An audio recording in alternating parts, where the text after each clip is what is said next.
Hozir uy qurayotgan bo'lsangiz, keyingi 1 daqiqa sizni nafaqat pulingizni, balki vaqtingizni ham tejashga yordam beradi.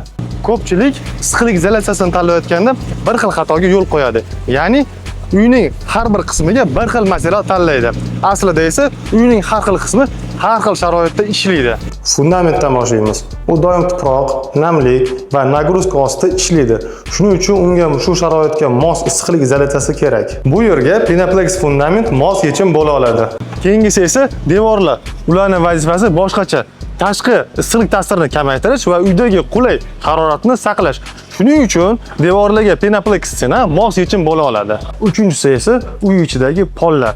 Ularning vazifasi sovuq kunlarda uyni pastki qismidan chiqadigan zaxlardan himoyalash. Shuning uchun yechim tariqasida Pinaplex Comfort mos keladi. Issiqlik izolyatsiyasini tanlayotganda faqat materialning o'ziga emas, balki u qayerda ishlatilishiga ham albatta e'tibor bering.